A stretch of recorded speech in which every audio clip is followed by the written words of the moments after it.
네, 뉴스업 시작하겠습니다. 한덕수 대통령 권한대행의 헌법재판관 후보자 지명 효력이 당분간 정지됩니다. 헌법재판소는 이틀간 평일을 이어간 끝에 효력 정지 가처분 신청을 전원일치로 인용했습니다. 신지원 기자가 보도합니다. 헌법재판소가 한덕수 권한대행의 헌법재판관 후보자 지명 효력을 멈춰달라는 가처분 신청을 인용했습니다. 재판관 9명 전원일치 의견입니다. 이로써 오는 18일 퇴임하는 문형배 이미선 재판관의 후임으로 지명된 이완규, 함상훈 후보자의 인사청문 절차는 즉시 중단됩니다. 헌재는 우선 대통령이 지명해야 할 재판관 후보자를 권한대행이 지명해 헌법에 따라 임명된 법관의 재판을 받을 국민의 권리가 침해됐다는 헌법소원 내용에 문제가 없다고 밝혔습니다. 그러면서 추후 회복하기 어려운 손해를 예방할 필요가 있다고 인정했습니다. 앞서 한덕수 대행 측은 후보자를 발표한 것에 불과하고 인사청문 과정에서 바뀔 수 있다고 주장했지만 헌재는 한 대행의 지명으로 임명 절차가 개시되면서 인사청문 여부와 상관없이 일정 기간만 지나면 재판관을 임명할 수 있게 됐다고 설명했습니다. 또 권한대행이 대통령의 재판관 임명 권한까지 행사할 수 있다고 단정할 수는 없다며 본안 사건에서 신중히 검토할 필요가 있다고 강조했습니다.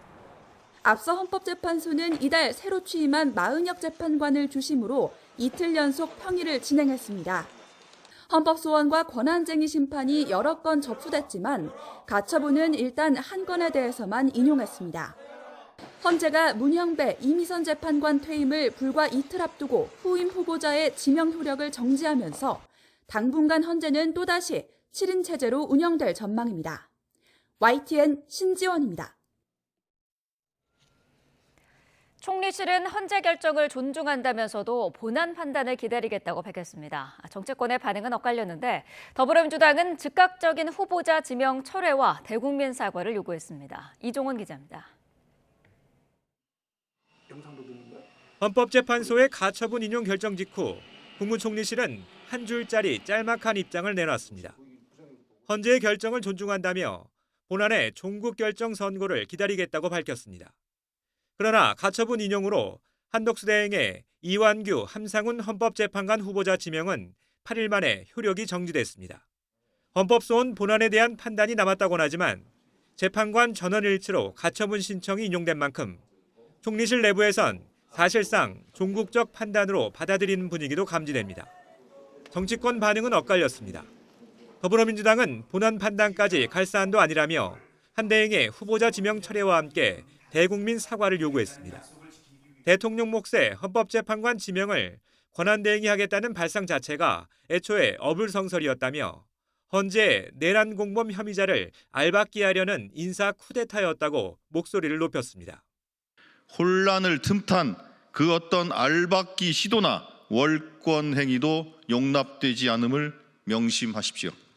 반면 국민의힘은 대통령 권한대행의 정당한 권한 행사조차 정치적 해석에 따라 제약될 수 있다는 위험한 선례를 남긴 거라며 유감스럽다는 입장을 내놨습니다. 지도부 역시 불복할 방법도 없다며 본안에서 제대로 판단이 이뤄지길 바란다고 밝혔습니다. YTN 이종원입니다. 경찰이 윤석열 전 대통령의 체포방해 혐의를 확인하기 위해서 대통령실과 한남동 공관총 등에 대한 압수수색에 나섰지만 10시간 대치 끝에 또다시 무산됐습니다. 내란 사태 핵심 증거인 비화폰 서버 확보에 나섰지만 이번에도 대통령실과 경호처의 벽에 막혔습니다. 부장원 기자입니다. 경찰특별수사단이 용산 대통령실과 한남동 공관촌에 대한 압수수색에 나섰습니다. 경호처 전 공관과 경호처 사무실 등이 포함됐습니다. 윤석열 전 대통령과 김성훈 경호차장이 경찰과 공수처의 체포영장 집행을 불법적으로 막아선 혐의를 확인하기 위해서입니다. 관건은 내란 사태 핵심 증거로 꼽혀온 비화폰 서버 확보 여부였지만 이번에도 영장 집행은 무산됐습니다. 대통령실과 경호처가 앞선 압수수색 시도 때와 마찬가지로 군사와 공무상 비밀을 이유로 막아선 겁니다. 경호처의 경우 비화폰 서버 기록을 포함한 일부 자료를 이미 제출하기로 했는데 구체적인 방식과 시기는 정해지지 않았습니다. 분량이 상당하기 때문에 이미 제출 방식과 시기와 절차에 대해서 지속적으로 협의하기로 했습니다. 윤 전 대통령이 파면되고 김성우 차장이 사의를 표명한 틈을 노려 윤 전 대통령을 정조준하려던 경찰 계획은 일단 차질이 불가피해졌습니다. 특사는 이와 동시에 이상민 전 행정안전부 장관의 내란 혐의와 관련해 대통령 집무실 CCTV에 대해서도 압수수색에 나섰지만 역시 대통령실이 협조하지 않으면서 별다른 소득이 없었습니다. 경찰은 또 이 전 장관이 쓰던 비화폰 서버나 대통령 안전가옥 CCTV에 대해서도 압수수색 영장을 신청했지만 검찰이 3차례에 걸쳐 기각한 것으로 확인됐습니다. 검찰은 이 전 장관이 비상계엄 선포 전 윤 전 대통령이나 김용현 전 국방장관과 비화폰으로 연락했거나 안가에 출입했다고 볼 만한 정황이 없다며 영장을 되돌려보냈습니다. 이를 두고 특수단 내부에선 혐의 사실을 확인하려 신청한 영장을 정황만 가지고 반려하는 게 맞느냐는 반발이 나오고 있습니다. YTN 부장원입니다. 더불어민주당 대선 후보를 뽑기 위한 당내 경선이 본격 닻을 올렸습니다. 이재명, 김경수, 김동연 등 새 경선 후보들은 공정한 경쟁을 다짐하면서도 분열은 곧 패배라며 단합의 메시지를 내놨습니다. 황보혜경 기자입니다. 민주당 이재명, 김경수, 김동연 대선 경선 후보가 공정한 선거를 다짐하며 한자리에 섰습니다. 지난 14일 당 경선 룰이 확정된 뒤 새 후보가 공식 석상에서 어깨를 나란히 한 건 이번이 처음입니다. 이재명 예비 후보는 누가 최종 대선 후보가 될지는 나중 문제라며 중요한 건 민주당의 승리라고 강조했습니다. 대선에서 우리 더불어민주당이 승리하는 것은 우리 당의 우리 후보들의 기쁨이 아니라 역사적인 책임입니다. 김경수 전 경남지사, 김동연 경기지사 역시 압도적인 정권 교체를 위해 단합이 필요하다는 데 뜻을 같이 했습니다. 역사적으로 민주당은 하나가 되었을 때 승리했고 분열했을 때 패배했습니다. 또 통 큰 단합을 통해서 정권 교체 그 이상의 교체를 만드는데 최선을 다하겠습니다. 민주당은 이르면 오는 27일 최종 후보가 결정됩니다. 이런 가운데 이재명 캠프는 정책 자문기구인 성장과 통합 출범식을 열고 대선 공약 발굴에 본격 나섰습니다. 또 후원금 모금 시작 하루 만에 법정 한도인 29억여 원을 모두 채우기도 했는데 국방과 K 콘텐츠 등 안보 문화 행보도 예고했습니다. 김경수 전 지사는 AI 분야에 100조 원을 투입하겠다며 이 예비 후보 공약과 결을 같이 했는데 증세 논의로 차별화도 시도했습니다. 캠프 좌장은 친문 핵심 최재성 전 청와대 정무수석에게 맡기는 등 친문 적자 이미지 구축에도 주력했습니다. 김동연 경기지사는 기본소득 공약을 후순위로 미룬 이재명 예비 후보를 겨냥해 일관성 없는 정책이 가장 좋지 않다고 날을 세웠습니다. 당심 공약을 위해 첫 순회 경선지인 충청권을 방문해 초반 상승세를 노리고 있습니다. 민주당 경선 레이스가 본격 막을 올렸지만 이재명 독주 논란을 잠재울 수 있을지 주말 첫 순회 경선 결과에 관심이 집중되고 있습니다. YTN 황보혜경입니다. 국민의힘이 1차 경선 진출자로 후보 8명을 확정하고 본격적인 경선 레이스를 시작했습니다. 본 경선 4명에 들기 위한 치열한 경쟁이 예상되는 가운데 후보들은 대선 불출마를 선언한 오세훈 서울시장을 찾아 중도층 표심 잡기에 나섰습니다. 윤웅성 기자입니다. 국민의힘이 김문수, 나경원, 안철수, 양향자, 유정복, 이철우, 한동훈, 홍준표 등 8명을 대선 후보 1차 경선 진출자로 확정했습니다. 경쟁력과 부적합 여부 등을 심사해서 국민 눈높이에 맞는 자질을 갖췄는지 면밀히 검토하였습니다. 이들은 미디어 데이와 주말 토론회 등을 진행한 뒤 100% 국민 여론조사를 통해 오는 22일 4명만 살아남게 됩니다. 2차 경선 후보 4명은 당원 투표 50%와 국민 여론조사 50% 비율로 2명으로 추려질 계획인데 다만 과반 득표자가 나오면 바로 본선행 티켓을 거머쥐게 됩니다. 국민의힘 경선 구도는 윤석열 전 대통령 탄핵 찬반으로 갈리는데 김문수, 홍준표, 나경원은 반탄파, 한동훈, 안철수 등은 찬탄파로 분류됩니다. 탄핵을 사실은 선동한 부분에 있어서 내란몰이 탄핵을 선동한 부분에 있어서는 너무 안타깝다. 정치인으로서라면 계엄을 옹호해서는 안 됩니다. 그건 민주주의자로서 할 수 있는 문제가 아닙니다. 토론의 영역도 아닙니다.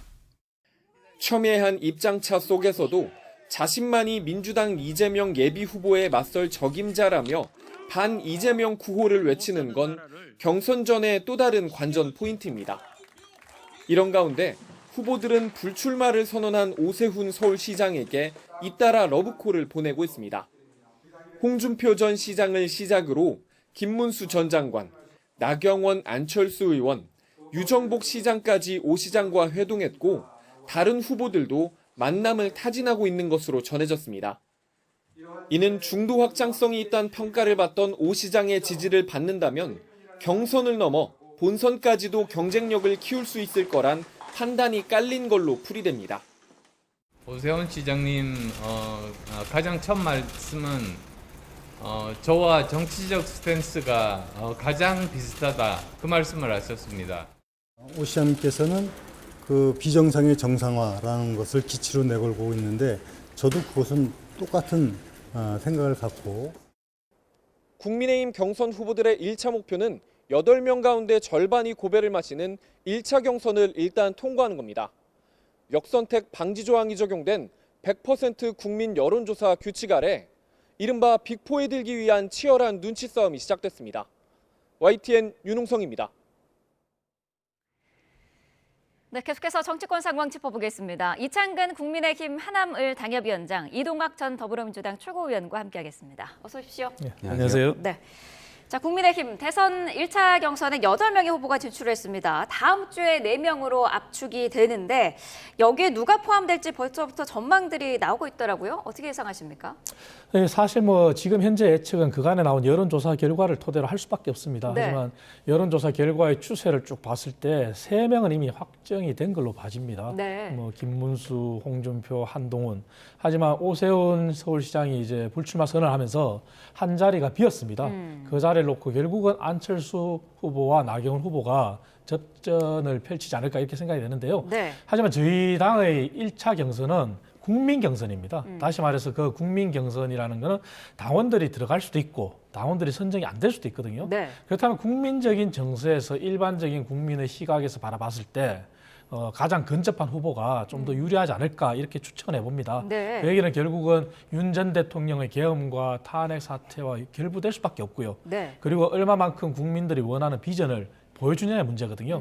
거기에서 이제 선택이 갈려질 건데 그런 관점에서 본다면은 사실은 안철수 후보가 일반적인 국민 정서에는 조금 더 근접해 있는 상황이고 네. 하지만 대중 인지도는 또 나경원 후보가 좀 더 나은 상황이거든요. 네. 그래서 앞으로 남은 레이스가 이번 주에면 결정이 납니다. 왜냐하면은 20일 그게 마지막이기 때문에 그래서 며칠 상간에 큰 변화가 없다면은 국민적인 정서에 가장 근접한 후보가 누굴 거냐 네. 이것을 가장 1차적인 과제로 그렇게 평가하고 있습니다. 네, 말씀하신 것처럼 이 본경선 진출에 한 자리를 놓고 안철수 후보 그리고 나경원 후보가 경쟁할 가능성이 클 것 같은데 탄핵 반대, 그러니까 반탄 그리고 탄핵 찬성, 찬탄의 경쟁이 되는 거 아닙니까? 네, 그럴 수밖에 없는 게요. 일단 비전 경쟁 자체가 무의미합니다. 윤심 경쟁을 계속해서 해왔죠. 그러다 네. 보니까 기본적으로는 말씀하신 대로 당원들이 위주로 아무리 국민 경선을 한다 하더라도 결국엔 적극성을 띈 분들이 투표를 하게 될 거거든요. 그러면 지금 지난 이 계엄 과정에서부터 쭉 시작해가지고 아스팔트 우파들이 주로 국민의힘의 주류가 되는 그 과정을 우리가 겪었단 말이에요. 네. 그러면 당연히 표를 많이 받기 위해서는 그들의 이 마음을 얻을 수밖에 없는 그 과제가 후보들에게 놓여 있는 거거든요. 그렇기 때문에 굉장히 암울할 수밖에 없는 그런 경선이 될 수밖에 없고 그런 차원에서 보면 지금 나경원 후보와 안철수 후보 이 두 분 중에 어느 분이 올라갈 거냐 이게 이제 관전 포인트가 될 수밖에 없는데 네. 안철수 후보의 경우는 지금 탄핵을 찬성하지 않았습니까? 그러니까 그런 차원에서 보면 약간 표를 좀 얻기는 어려워 보인다. 그리고 나경원 후보의 경우는 한동훈 대표를 지금 계속해서 저격을 하고 있습니다. 네. 그것이 기본적으로는 이 국민의힘 지지층의 이 열망을 조금은 좀 반영하는 것이 아닌가. 그래서 일단 적극적 이 행동을 할 수 있는 그런 표들을 좀 얻어갈 수 있지 않을까 싶습니다. 네, 지금 어쨌든 출마 선언을 한 후보들이 오세훈 시장을 향해서 러브콜을 계속 보내고 있어요. 그제 홍준표 후보가 만났고 어제는 하루에만 4명의 후보가 오 시장을 만났던데 어떻습니까? 오 시장이 특정 후보를 지지할까요? 쉽지는 않을 걸로 봅니다. 물론 오 시장이 희생을 하면서 네. 당이 변화하라는 게 가장 큰 주된 요인이거든요. 하지만 당이 지금까지 보여준 모습은 변화가 아니에요.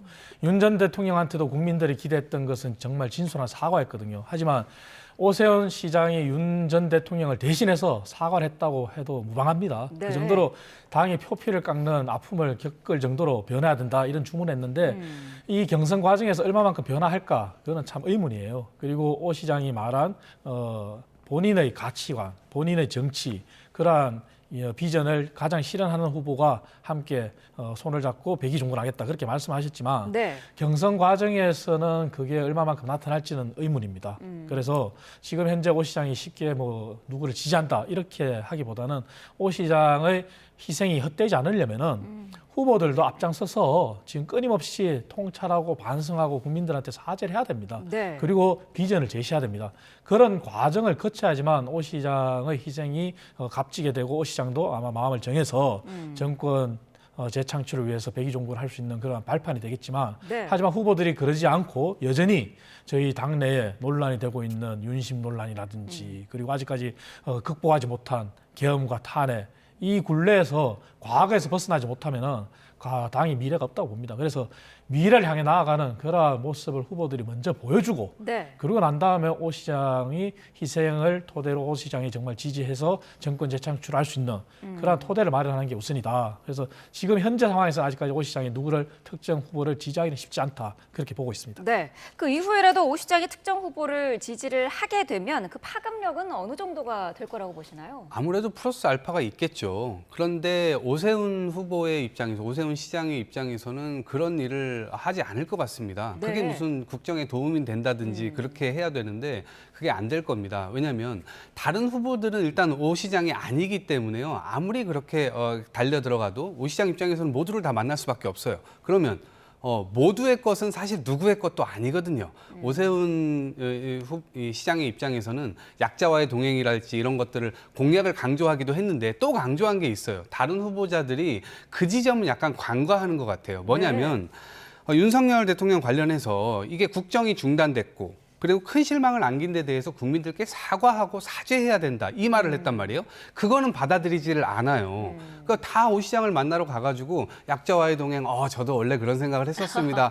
좋은 얘기들을 하지만 네. 국민들이 보는 포인트는 국힘 후보들이 과연 이 부분에 대해서 사과하고 사죄하고 다시는 헌법을 어기지 않겠다 이 약속을 할 건지 이 부분을 지켜보고 있는데 이것이 일단락되지 않으면 오 시장 할아버지를 데리고 와도 그것이 표로 연결되지 않는다. 그 네. 말씀을 드리고 싶네요. 사과에 대한 어떤 오 시장의 그런 언급은 간과하고 있다라는 지적을 해주셨는데 어떤 생각이신가요? 맞습니다. 저도 아까 말씀드린 것처럼 네. 오세훈 시장의 이번에 불출마 선언은 희생이라고 말씀드렸지 않습니까? 네. 그리고 윤 전 대통령 대신해서 사과했다고 봐도 무방하다고 말씀드렸고 실제 우리 당은 지금 한 번으로의 사과로 국민들의 민심을 얻기가 쉽지 않습니다. 끊임없이 사과하고 통찰하고 반성하는 자세를 보여야 됩니다. 네. 그래서 그게 후보들이 해야 될 자세는 당연하고요. 그거는 변수가 아니라 상수라고 봐야 됩니다. 그리고 당이 과거에 얽매이지 말고 미래로 나아가야 되는데 지적하신 대로 사실 지금까지 어느 후보도 제대로 되고 진솔한 사과를 보여줬다고 보기는 힘듭니다. 네. 그리고 경선 과정에서 1차 경선은 국민 경선이지만 2차 경선부터는 이제 당원 50% 또 국민 50%예요. 네. 그러한 경선의 조건 때문에도 후보들이 한계를 보일 수도 있지만 그럼에도 불구하고 과감하게 이번 기회에 당이 변한다는 모습을 보이지 않는 이상 이번 대선은 경선이 중요한 게 아니지 않습니까? 네. 본선이 더 중요하지 않습니까? 그래서 미래를 보여주는 모습은 당연히 필요합니다. 네. 한덕수 권한대행의 출마 여부를 놓고서는 아직까지 여러 전망들이 나오고 있는데 자 이런 가운데 민주당이 어제 한덕수 대행에 대한 탄핵소추 여부를 논의를 했는데 보류 결정을 내렸더라고요. 어떤 이유였을까요? 우선 한덕수 권한대행이 지금 계속 뭔가 대선에 출마할 것처럼 본인 스스로가 정리를 안 해주고 있어요. 오히려 네. 약간 즐기는 듯한 모양새거든요. 이거는 완전히 어불성설인 게 기본적으로 헌재에서 결정된 사안도 이행을 하지 않았고요. 그리고 국회에서 통과된 법안, 그러니까 상설특검 법안도 여러 개가 있고요. 그다음에 지금 그 공수처 관련해서도 검사를 7명이나 지금 추천을 해놨는데 이거 임명조차 안 하고 있습니다. 네. 그러니까 본인이 해야 될 일을 지금 안 하고 있는 상황이기 때문에 위헌, 위법 이거를 저지르고 있는데 과연 대통령 출마 이게 가능이나 한 얘기인가 저는 굉장히 의아스럽고 무엇보다도 이번 대선을 관리해야 되지 않습니까? 그런데 본인이 지금 출마할지 말지 선수로 뛸지 말지 하면은 그 심판 과연 공정하다고 믿을 수 있을까요? 또 한 가지는 국민의힘 주류 측에서 계속해서 윤석열 대통령과 함께 부정선거에 대한 이야기를 그동안 지속적으로 해왔습니다. 그럼 좀 오히려 이 부정선거가 없다는 것이 다 입증이 됐는데 이 부분을 사실로 만들기 위해서 오히려 이번에 부정선거를 의도적으로 좀 저지르지 않을까 이런 우려까지 지금 나오고 있는 상태입니다. 그러니까 한덕수 국무총리가 지금 대단히 이상한 방향으로 지금 나아가고 있고 스스로는 누군가가 준 패스를 받을 수 있는 사람이지만 스스로 드리블은 안 되시는 분이거든요. 그런 차원에서 보면 대통령이란 자리가 그냥 호락호락하게 할 수 있는 게 아닙니다. 그렇기 때문에 저는 이 부분에 대해서 만약에 민주당이 이것을 탄핵으로 한다. 이렇게 네. 될 경우에는 오히려 한덕수에게 날개를 달아주는 그런 결과를 초래할 수도 있기 때문에 네. 정치적, 정무적으로는 조금 고민되는 지점이 있기 때문에 탄핵 사유는 충분하지만 네. 그 부분에 대한 고민이 있다 말씀드립니다. 탄핵 사유는 충분하지만 여러 가지 고민이 있는 그런 상황인 것 같은데 어떻게 보셨나요? 그렇습니다. 민주당은 아마 한덕수 총리 권한대행이 출마한다는 걸 기정사실로 받아들이고 있는 것 네. 같습니다. 그렇기 때문에 정치적인 판단을 한 거죠. 그래서 탄핵 얘기를 꺼냈다가 탄핵을 했을 경우에 오히려 정치적으로 역풍을 불 수 있다 이런 네. 판단하는 것 같습니다. 그래서 민주당이 자제를 하는 것 같은데요. 사실은 민주당도 지금은 탄핵 얘기를 꺼낼 게 아니라 한덕수 대행의 출마 여부는 본인한테 물론 달려 있습니다. 그리고 우리 당내에 의원들 일부가 단일화 얘기를 꺼내고 있고 그게 갑론을박이 있는 것도 사실입니다. 네. 하지만 지금은 얼마나 위중한 사태입니까? 왜냐하면 관세 유예가 되면서 관세 전쟁에서 이제 협상을 해야 되는 상황이거든요. 그렇다면 민주당도 한덕수 총리 권한 대행한테 이런 정치적인 판단을 떠나서 지금은 도울 건 도와야 되는 시점입니다. 그리고 한덕수 총리 권한 대행도 본인이 해야 될 일이 무엇인지를 알고 있을 겁니다. 그래서 본인이 마지막 소임을 하겠다는 부분이 관세 전쟁에서 본인의 역할이거든요. 네. 물론 관세 협상이라는 게 단시일에 끝나서도 안 되고 차기 6월 3일 이후에 새로 출범하는 정부에서 마무리해야 될 수도 있습니다. 하지만 그 전에 협상은 토대를 마련해야 되거든요. 네. 그래서 그런 관점에서 민주당도 좀 지원해 주셨으면 하는 마음이고 네. 한덕수 총리 권한 대행의 출마는 본인한테 달렸지만 저 개인적인 생각으로는 자강론이냐 또 수혈론이냐 이런 얘기가 있지 않습니까? 하지만 당내에서 지금 열심히 경선을 뛰는 후보들이 있단 말이죠. 네. 그리고 당내에서 변화를 하라는 그리고 사과를 하고 통찰하라는 의미에서 오세훈 시장도 희생을 했단 말이죠. 이러한 노력들이 정말 값지게 되려면은 네. 사실은 단일화가 가당하냐 이런 의문도 있습니다. 네. 왜냐하면 자강론을 해서 당이 정말 국민들한테 사랑을 받아야지 또 수혈론에서 한다면은 만약에 우리 당에서 후보가 최종 선정이 됐어요. 하지만 한덕수 대행께서 출마한다면 이거는 부전승이잖아요. 그러니까 부전승으로 올라온 후보가 다시 단일화를 한다? 물론 그것이 반 이재명의 빅텐트란 그런 큰 논리에서 한다는 주장도 있지만 네. 과연 그게 국민들이 어떻게 받아들일까? 다시 국민의힘이 과거로 돌아가는 건 아닐까 하는 이런 판단도 할 겁니다. 네. 그래서 지금은 한덕수 권한 대행의 시간도 시간이지만 국민의힘의 시간도 국민의힘 시간이에요. 그래서 더 이상 이러한 단일화 논쟁에서 정치권이 휘말려도 안 되고 네. 마지막으로 국민의힘, 민주당, 한덕수 권한 대행이 해야 될 일은 대선 경선은 경선이고 트럼프를 상대하는 관세 협상은 관세 협상이고 그래서 그런 쪽에 좀 더 초점을 맞추고 한덕수 권한 대행도 본인의 할 역할을 더 집중해서 해주셨으면 하는 그런 마음입니다. 네, 한덕수 출마론을 강력하게 주장해온 인물이죠. 박수영 의원이 김문수 후보 캠프에 합류를 했더라고요. 한 대행이 출마를 하면 단일화의 가교 역할을 하겠다 이런 입장인데 어쨌든 단일화라는 거는 어느 한쪽은 양보를 해야 되잖아요. 가능성이 있는 얘기일까요? 저는 지금 망상에 좀 빠져 있는 게 아닌가 싶습니다. 네. 이 전략을 보게 되면요. 기본적으로 과거에 실패했던 부산 엑스포, 그다음에 강서구청장 보궐선거, 그다음에 2조 심판론으로 점철돼서 완패했던 총선 이런 것들이 떠올라요. 지금 국민의힘에서는 한덕수 카드를 내미는 순간 지금 나와 있는 후보자들이 전부 그냥 오징어 돼버리는 겁니다. 네. 그러니까 그 후보자들도 이제 되게 불쾌할 것 같거든요. 아니 경쟁력 있게 내가 나와서 싸우겠다 이러는데 너희들 다 경쟁력 없어. 이 사람으로 해야 돼. 이런 얘기를 계속 피운단 말이에요. 그런데 아까 오세훈 시장이 지적했던 바대로 사과와 이 반성 이런 것들이 기본적으로 전제되지 않으면 이번에서 아무런 비전을 내세운다 하더라도 네. 그것이 국민들 귀에 들어갈 리가 없잖아요. 그리고 이 일종의 예를 들어보면요. 지금 국민의힘 경선은요. 좀 상한 음식을 다 내어놓은 뷔페집에서 이 음식이 다 상했으니까 새로운 상품을 내놓자 해가지고 포장지를 딱 씌워가지고 상품을 내놨는데 그 포장지 뜯어보면 그 포장지 역시 상한 음식이란 말이에요. 아무도 이거를 사 먹을 수 없는 상황이에요. 그거를 제대로 바꾸려면 아까 말씀드렸던 헌법을 절대 어기지 않겠다, 헌법을 지키겠다, 이것에 대한 이 국민들 앞에 약속 먼저 필요한 거죠. 그러니까 네. 아무리 뭐 다른 사람을 외부에서 데려온다 하더라도 그것이 경쟁력 있는 얘기가 될 수 없습니다. 그리고 국민의힘 후보자들은 기본적으로 되게 불쾌할 수밖에 없는 그 상황이 계속 연결되고 있는 것 같습니다. 네. 국민의힘 내부에서는 또 윤석열 전 대통령과 확실한 선긋기를 해야 한다. 이런 목소리도 나오고 있습니다. 뭐 유정복 후보도 그렇고요. 김재섭 의원도 그렇고 한동훈 후보도 지금 자신을 제외한 다른 후보들이 윤심팔이를 하고 있다 이렇게 비판을 했더라고요. 뭐 맞습니다. 당연히 그 부분은 필요하고요. 네. 그리고 사실 지난 박근혜 전 대통령과 비교했을 때 정확히 이렇게 싱크 요율이 됩니다. 왜냐하면 박근혜 전 대통령은 탄핵 이후에 자중하고 그리고 검찰 수사에 집중하고 그리고 당으로부터 좀 멀어져 있었습니다. 하지만 지금은 윤석열 전 대통령 같은 경우는 여전히 관저에서 사주로 나올 때 네. 그때 하신 말씀도 이기고 돌아왔다. 이런 말이 사실은 당에 도움이 되진 않거든요. 저희 당은 지금 미래로 나아가야 되고 윤 전 대통령의 과거도 이제는 탄핵이라는 것은 헌법재판소의 판단을 받았고 그리고 계엄과 관련한 내란 문제는 형법의 재판을 받아야 됩니다. 이런 상황에서 과거는 역사 속에 묻고 미래로 나아가야 되거든요. 그리고 물론 윤 전 대통령의 정책 중에 잘한 게 있다면 그것도 개선해야 됩니다. 과거 노무현 전 대통령의 지역균형 발전 같은 경우는 네. 박근혜 전 대통령도 가장 강력하게 개선을 했었습니다. 상대 당의 대통령임에도 불구하고.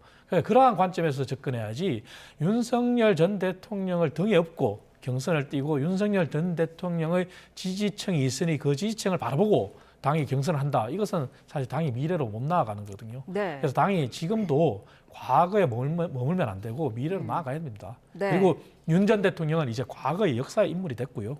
그래서 우리 당의 후보들이 지금이라도 비전을 보여주고 윤 전 대통령을 대신해서 끊임없는 반성을 하고 사과를 하고 이런 모습을 보이는 것이 저는 가장 급습니다. 그리고 몇몇 후보만이 윤 대통령과 선긋기를 주장하지만 네. 아마 모든 국회의원들이 이런 모습을 보인다면 굳이 윤 전 대통령의 얘기를 언급 안 하더라도 자동적으로 정리가 될 수 있을 거예요. 네. 그래서 이러한 모습들을 저는 당내 국회의원들 그리고 원외위원장들이 모두 다 함께 지향해야 될 지점이라고 저는 보고 있습니다. 네. 자, 민주당은 이변이 없을 거라는 전망 속에 김경수 그리고 김동연 후보의 연대설은 계속해서 나오고 있습니다. 일단 두 사람은 선을 그어놓은 그런 상태인데 그런데 경선이 진행이 되면은 좀 본격적으로 논의가 되지 않겠느냐 하는 얘기는 있거든요. 글쎄요. 연대설이 왜 나오는지 누구로부터 나오는지 사실 이해를 잘 못하겠는데요. 네. 이 두 분이 뭔가 합쳐가지고 이길만 하다. 혹은 그럴 상대여야 이런 얘기가 신빙성이 있게 들리는데 이 두 분은 오히려 이 경선판에 굉장히 좋은 반찬 역할을 또 해주고 계시고 그리고 민주당의 어떤 이 역량을 좀 더 확장시키는데 그리고 논의의 어떤 폭을 예를 들면 증세 논의랄지 이런 굉장히 용감한 논의거든요. 김경수 네. 후보가 얘기했던 그런 거라든지 아니면 지방 소멸과 관련돼서 지방의 경쟁력을 어떻게 강화시킬 거냐 이런 식으로 뭔가 좀 풍부한 역할을 하는 것이지 그것이 무슨 단일화 이걸 논의해가지고 어떻게 하겠다는 거죠. 그래서 그 지점들은 제가 볼 때 국민들이 별로 바라는 것 같지 않고요. 네. 어쨌든 대세로는 정해져 있는데 이 부분에서 민주당이 과연 지금의 내란을 종식시킬 수 있느냐. 지금 경제 위기 굉장히 심각한 상황인데 이것을 과연 정상화시킬 수 있느냐. 이러한 믿음과 신뢰를 보여줘야 될 때거든요. 네. 근데 단일화 논의를 한다고 해서 그런 것들이 좀 쌓이지는 않을 것 같습니다. 오히려 정책 논쟁을 좀 풍부하게 해가지고 네. 민주당이 지금 안 그래도 거의 어대명으로 좀 정해진 분위기인데 네. 이 지점에서 뭔가 좀 더 볼거리를 제공하는 것이 훨씬 더 좋은 일 아닌가 싶습니다. 어떻게 생각하세요?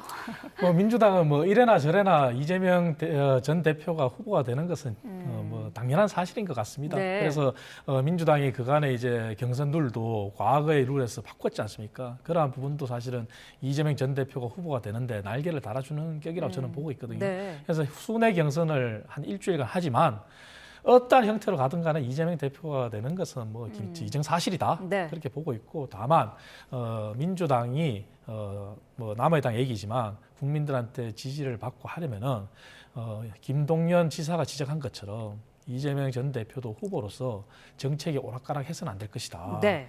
대표적인 게 이제 기본소득 부분이지 않습니까? 하지만 기본소득을 포기했다고는 얘기 안 하고 있어요. 네. 그러면서 이제 성장과 분배 중에 성장을 중시하겠다 그래요. 하지만 저는 민주당이 성장을 얘기할 수 있을 때는 너무 문재인 전 대통령의 경제학 교과서에도 없는 소득주도 성장이 잘못됐다는 걸 인정할 때 그때가 가능할 거라 저는 봐요. 왜냐하면 단적인 숫자 하나만 말씀드리면 자영업자가 14,000명 줄었어요. 하지만 그 이면에 고용주 있는 자영업자가 25,000명 줄었고 고용주 없는 자영업자가 11,000명이 늘어났어요. 네. 그래서 14,000명 자영업자가 줄었는데 이 얘기는 결국은 실직과 관련이 있거든요.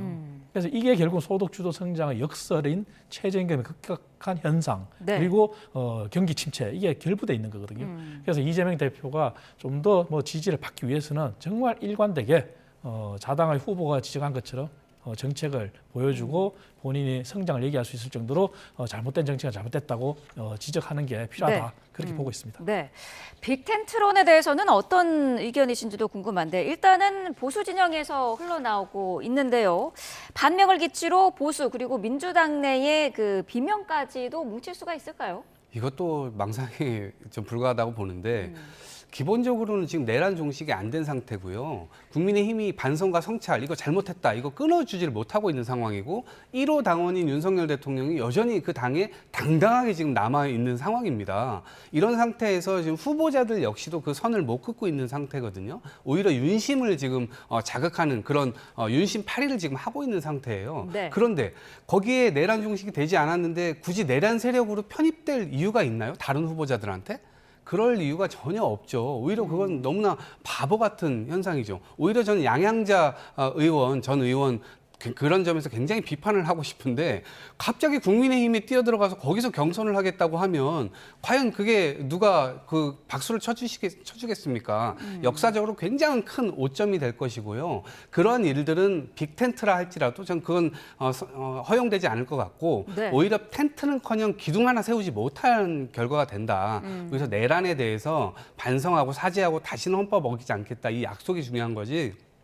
이런 부분에 대해서 끊지 않으면 결국에는 그냥 이 선거는 해보나 마나 결과가 나올 겁니다. 네. 그런 점에서 민주당은 지금 윤석열 대통령이 계속해서 선거운동 본부장 같은 역할을 지금 해주고 있기 때문에 국민의힘이 거기에 계속 가담하는 순간 이것은 사실 땅 짚고 헤엄치기 아닌가요? 대선 때마다 사실 이 텐트 이야기는 등장을 하는데 이번에는 또 특별히 단 한 명의 후보, 그러니까 이재명을 막기 위해서 뭉치는 게 이게 옳은 방향이냐 이런 지적도 있거든요. 그렇습니다. 국민들이 그간에 이제 저희 정치권에서 간과하고 있는 게 있는데 네. 국민들이 제일 싫어하는 게 사실 정치공학입니다. 총선 때마다 당이 새로이 탄생하고 그래서 이제 후보들이 야합을 하고 할 경우에 결과가 어땠습니까? 결국 국민들은 정도를 가는 후보, 정도를 가는 정당에 힘을 실어줬거든요. 그래서 이거 정치공학적으로 비치는 빅텐트는 결코 네. 성공할 수 없다 저는 보고 있습니다. 정말 이재명 전 대표가 후보가 되고 네. 그리고 당당하게 맞서려면은 비전으로서 미래로서 경쟁을 해야 됩니다. 그것이 정도를 가는 길이고 그럴 때만 국민들이 지지를 해줄 거거든요. 네. 그렇지 않고 비전도 없이 정책도 없이 반 이재명을 기치로 다 모여라. 그래서 반 이재명만 상대하겠다. 그거는 국민들의 지지를 하지 않을 겁니다. 왜냐하면 국민들은 다 보고 있거든요. 그리고 대한민국 국민이 과거의 정치하고 다르게 내 삶에 도움이 되는 정책이 뭐냐 여기에 가장 초점을 맞추거든요. 네. 그래서 정치공학적인 빅텐트는 결코 성공할 수 없다. 그래서 후보들이 당당하게 경선을 해서 국민의 후보가 누가 선출되든 간에 비전과 정책을 보여주면서 이재명 후보와 경쟁을 하는 것이 저는 바람직하다 이렇게 보고 있습니다. 네, 여기까지 듣겠습니다. 이창근 국민의힘 하남을 당협위원장, 이동학 전 더불어민주당 최고위원과 함께했습니다. 고맙습니다. 네, 어제 국회에서는 대통령 권한대행 시절 탄핵소추안이 발의된 최상목 경제부총리 청문회가 열렸습니다. 이 자리에서는 최 부총리가 비상계엄 선포 나흘 뒤 휴대전화를 교체한 사실이 드러나는데 거짓말 논란도 뒤따랐습니다. 나혜인 기자입니다. 국회 탄핵 청문회에 출석한 최상목 부총리는 비상계엄 이후 휴대전화를 바꾼 적 있느냐는 민주당 의원 질의에 없다고 답했습니다. 최상목 부총리 휴대전화 교체한 적 있어요, 없어요? 없습니다. 유심칩 바꾼 적도 없습니까? 없습니다. 하지만 5분 만에 답변 내용과 배치되는 자료가 공개됐습니다. 2024년 12월 7일 날 갤럭시 S24 울트라에서 갤럭시 Z 폴드 6로 바꿨다는 SK텔레콤의 답변이에요. 이 자료가 잘못된 겁니까? 최 부총리는 그제야 고장이 나서 휴대전화를 바꿨다고 말을 바꿨습니다. 바꾼 날짜가 기억이 안 났고 위증할 의도는 없었다며 오해를 불러 송구하다고 말했습니다. 고장이 났기 때문에 바꾼 건 맞습니다만 핸드폰 기기를 과거 거다 다 가지고 있습니다. 네, 그렇습니다. 왜 거짓말을 여기서? 최 부총리는 민주당이 탄핵 사유로 지목한 계엄 예비비 확보 지시 문건은 나중에야 열어봤고 무시했다는 기존 입장을 고수했습니다. 대통령 권한대행 시절 마은혁 헌법재판관을 임명하지 않은 건 하려고 노력했지만 한덕수 권한대행 뜻을 존중했다고 설명했습니다.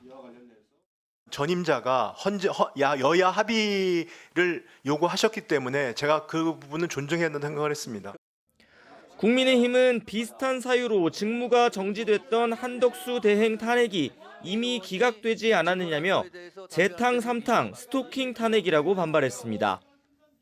조사 청문회를 마치더라도 민주당에서 탄핵 소추는 못할 사안이 분명하게 보입니다. 최상목 부총리는 논란이 됐던 미국 국채 투자는 포트폴리오 추천을 받아 한 것이고 환율 변동과는 무관하다고 해명했습니다. 민주당은 계엄 사태 직후 여러 정부 인사가 휴대전화를 교체한 건 증거인멸 아니냐며 오늘 국회 본회의에서 내란특검법 재의결을 벼르고 있습니다. YTN 9입니다.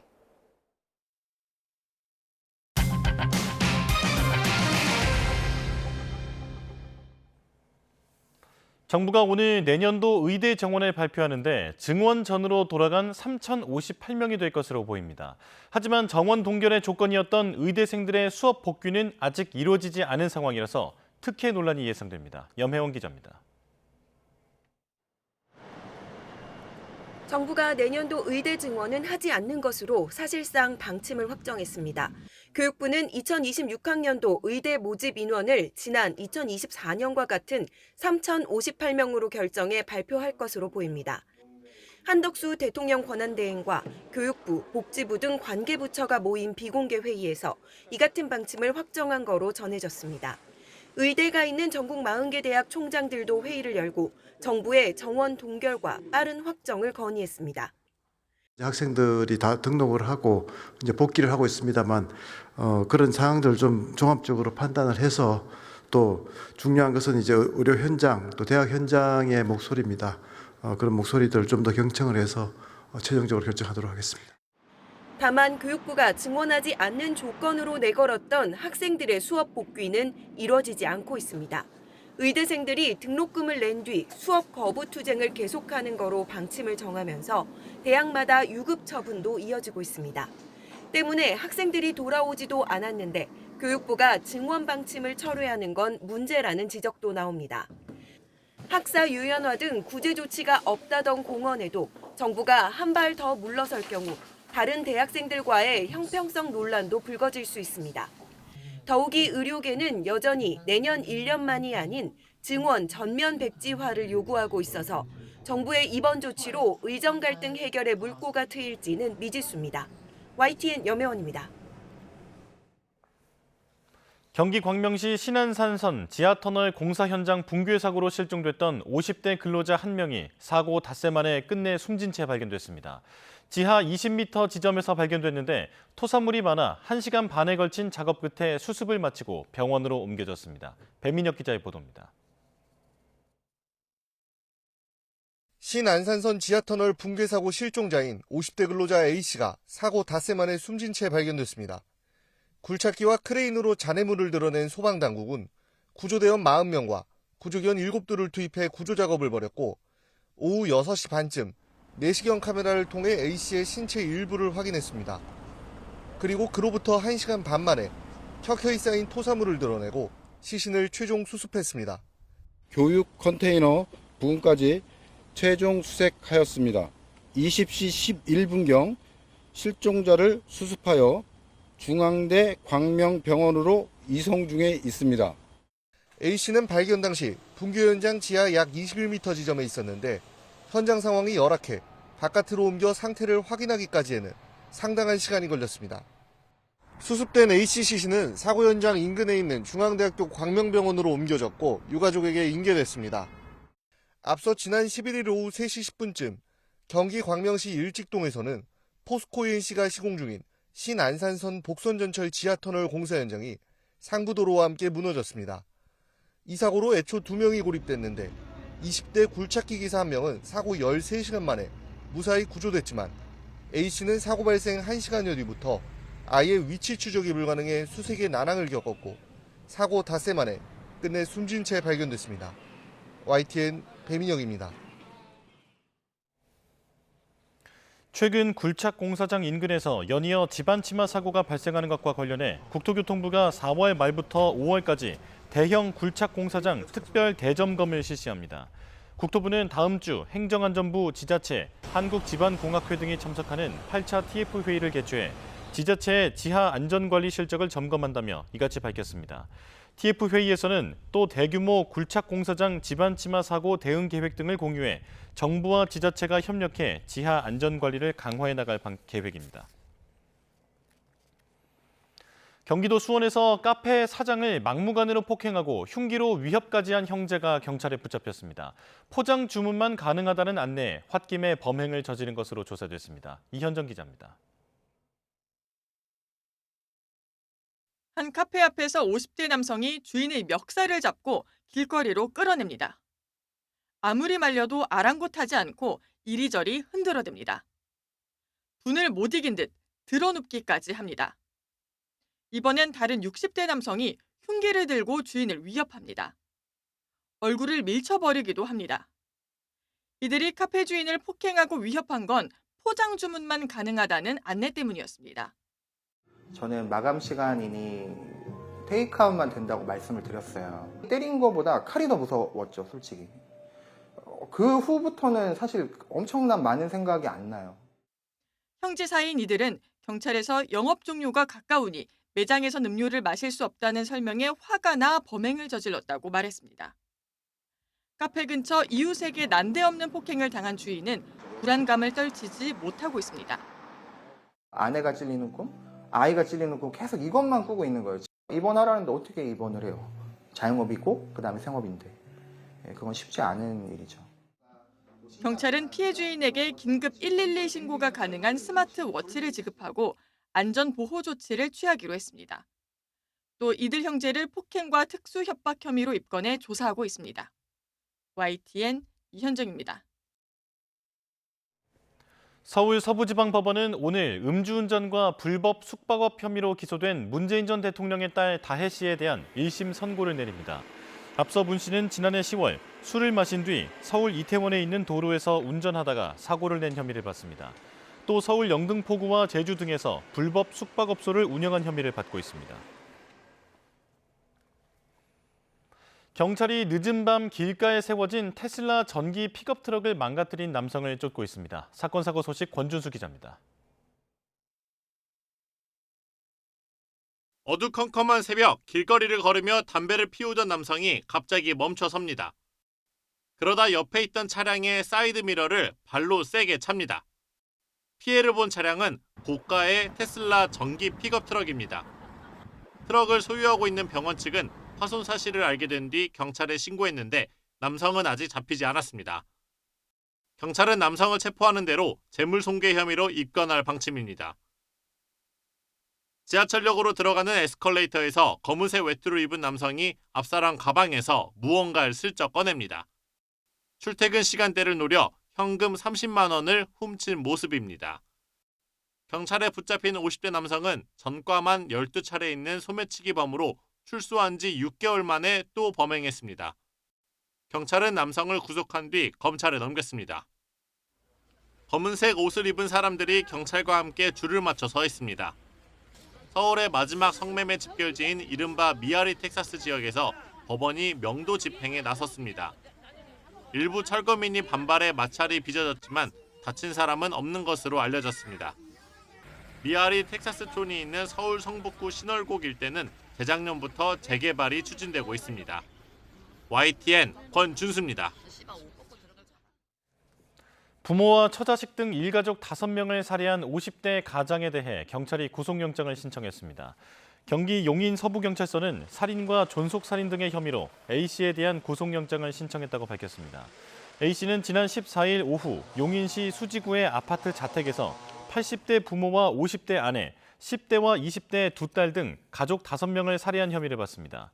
경찰 조사 결과 A씨는 가족에게 수면제를 먹이고 잠든 사이 범행을 저지른 것으로 파악됐습니다. A씨는 아파트 분양 사업을 하던 중 사기 분양으로 고소를 당해 빚을 지고 민사소송까지 당하는 처지에 몰렸는데 가족에게 채무를 떠안게 할 수 없었다고 경찰에 주장한 것으로 알려졌습니다. 인천지방검찰청은 저녁 식사 자리에서 기자를 폭행한 혐의를 받는 60대 전 국회의원 A씨를 벌금 100만 원에 약식 기소했습니다. 약식 기소는 검찰이 판단해 법원에 청구하면 재판 없이 형을 내릴 수 있는 절차입니다. A 전 의원은 지난 1월 저녁 8시쯤 인천 부평구에 있는 식당에서 저녁 식사를 함께한 기자의 머리 부위를 맨손으로 폭행한 혐의를 받습니다. 음주운전을 하다가 접촉사고로 적발된 현직 경찰관이 검찰에 넘겨졌습니다. 인천 계양경찰서는 음주운전과 치상 혐의로 삼산경찰서 소속 A 경위를 불구속 입건해 검찰에 송치했다고 밝혔습니다. A 경위는 지난 2월 아침 7시쯤 인천시 계양구에 있는 도로에서 음주운전을 하다 다른 차를 들이받은 혐의를 받고 있습니다. 유명 정신건강의학과 전문의 양재용 씨가 운영하는 병원에서 손발이 묶였던 입원 환자가 숨진 사건을 수사하는 경찰이 병원을 압수수색했습니다. 경기 남부경찰청 형사기동대는 지난 14일 양 씨가 운영하는 경기 부천시 소재 정신병원에 대해 압수수색 영장을 집행했다고 밝혔습니다. 경찰은 병원 CCTV, 전자기록과 함께 양 씨의 주치, 당직이 등의 휴대전화도 압수해 디지털 포렌식 작업을 의뢰한 것으로 확인됐습니다. 4월 17일 뉴스업 주요 일정 정리합니다. 국민의힘이 미디어데이를 열고 대선 후보를 뽑는 경선 레이스를 본격 시작합니다. 국민의힘 대선 주자들은 중앙당사에서 이틀 동안 치러지는 1차 경선 토론회 조를 추첨한 뒤 출마의 변을 밝힙니다. 국회는 본회의를 열고 정부가 제2요구권을 행사한 법안들의 재의결을 추진합니다. 내란 특검법과 명태균 특검법, 상법 개정안 등 8개 법안으로 앞서 야당 주도로 본회의를 통과했습니다. 전국 40개 의과대학의 내년도 모집 인원이 확정 발표됩니다. 증원 전 수준인 3,058명으로 동결될 것으로 보입니다. 한국부동산원이 주간 아파트 가격 동향을 발표합니다. 토지거래 허가구역 확대 재지정 효과가 관심인데 4월 첫째 주에는 토호재 확대 재지정에도 서울 아파트값의 상승세가 이어졌습니다. 뉴스업 주요 일정이었습니다.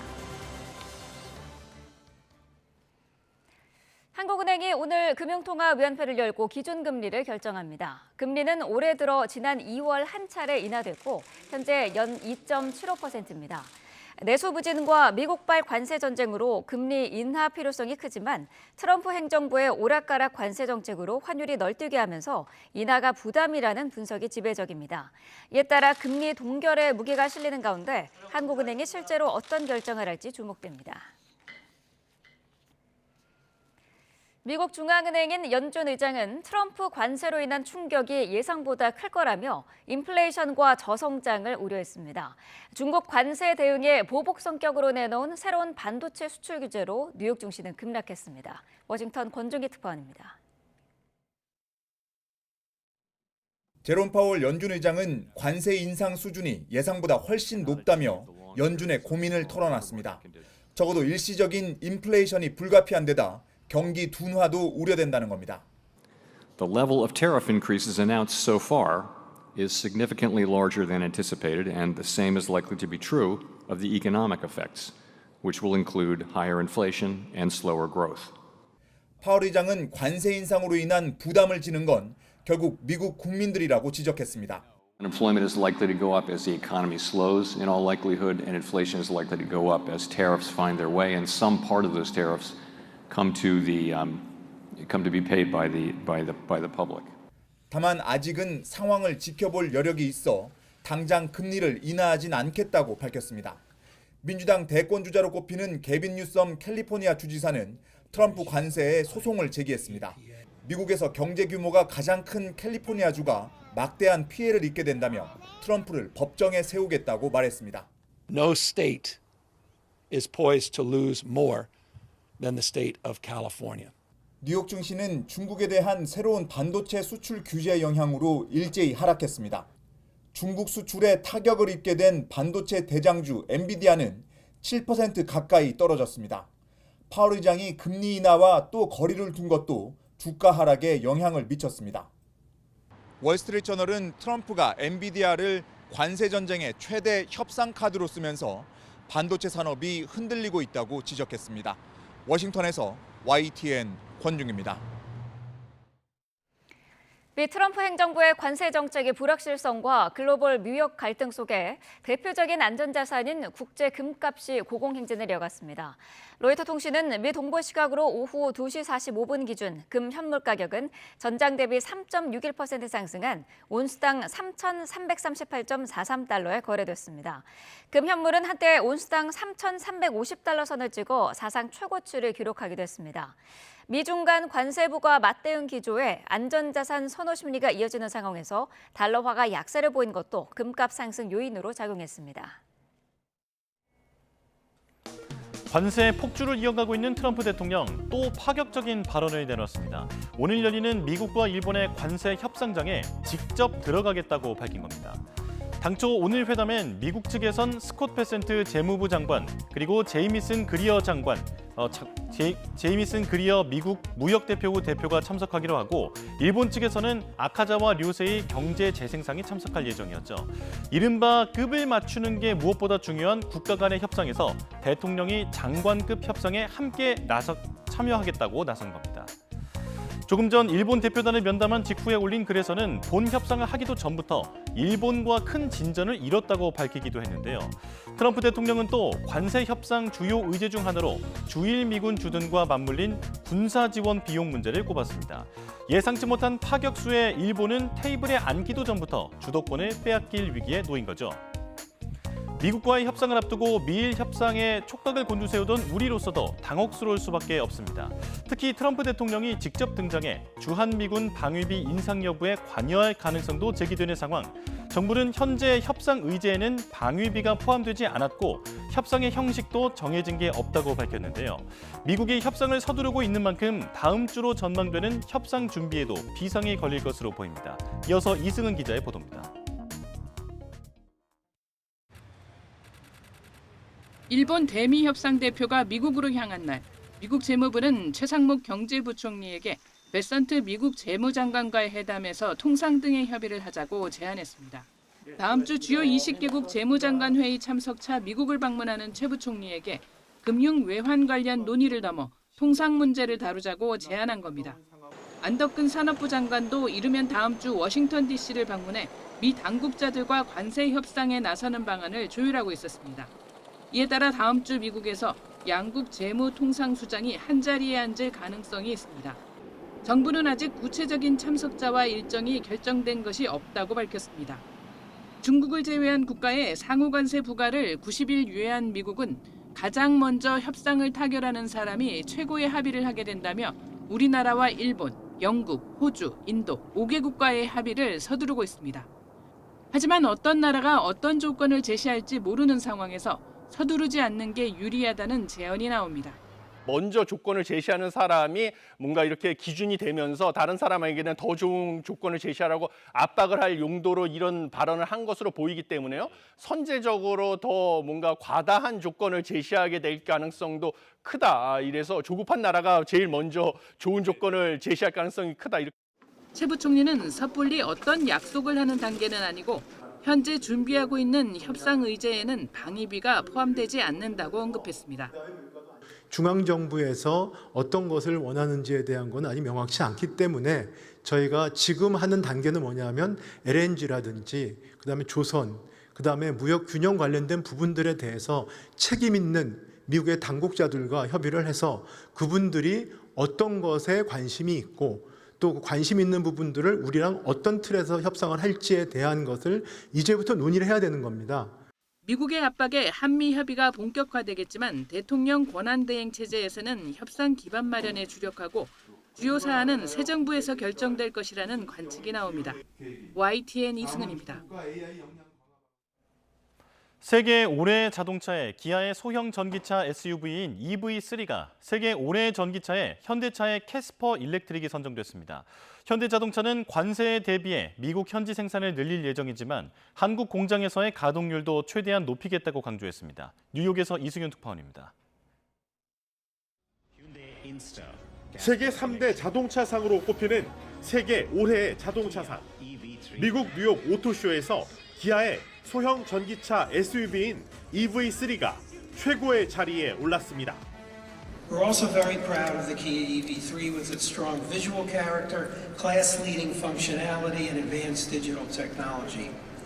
현대차 그룹의 세계 올해의 차 수상은 4년 연속으로 현대차 캐스퍼 일렉트릭도 세계 올해의 전기차로 선정되며 겹경사를 맞았습니다.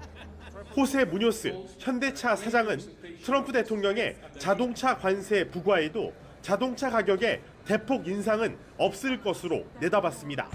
앞으로 제네시스를 조지아주 메타플랜트에서 생산하는 등 미국 현지 생산을 늘리는 동시에 한국 생산도 최대한 키우겠다고 강조했습니다. To maximize the utilization of the capacity that we have in Korea while we grow with localization in key markets like the United States. So I don't see either or, but I see both. 일본 도요타 자동차도 현재 일본과 중국에 만든 전기차 생산 거점을 미국 등 5곳으로 늘려 관세 대응에 나선 상황. 독일 BMW도 미국 공장에 교대 근무를 확대해 현지 생산량을 늘리기로 했습니다. 트럼프 대통령의 관세 부과로 시장 환경이 급변하자 자동차 기업들은 가격 정책과 생산 입지는 물론 에너지 방식에 대한 의사결정의 속도도 점점 높여나가고 있습니다. 뉴욕에서 YTN 이승윤입니다.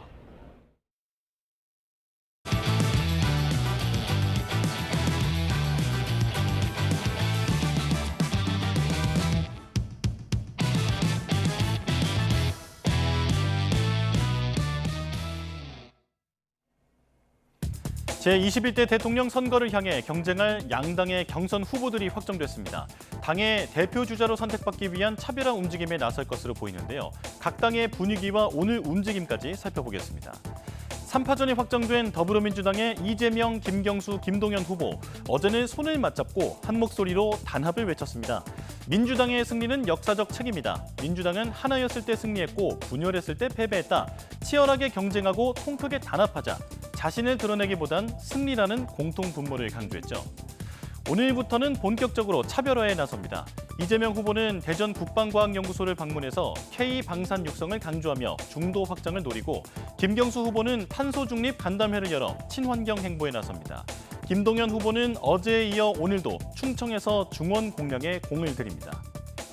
국민의힘 상황도 살펴보겠습니다. 어제 8명으로 줄여진 국민의힘 1차 경선 진출자. 이번 주말 후보자 토론회를 거쳐 다음 주에는 4명으로 압축되는데 오늘 미디어데이와 내일 비전대회에서 후보들이 내놓을 공약과 메시지에 관심이 쏠립니다. 또 하나의 관심은 윤심입니다. 최근에는 후보들 사이에서 윤심과 거리를 두는 듯한 분위기가 감지됐는데요. 탄핵에 적극 반대했던 나경원 후보는 윤 전 대통령을 끌어들이는 건 좋지 않다. 정책으로 이야기해야 한다라고 말했고 홍준표 후보도 내가 만들려는 나라는 윤석열 정권과 전혀 다른 새로운 나라라고 선을 그었습니다.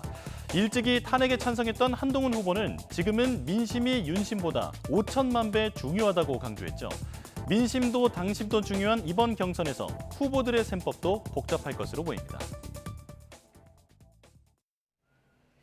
네, 국민의힘 나경원 의원이 드럼통에 들어가 있는 사진을 공개한 뒤로 정치권 공방이 벌어졌습니다.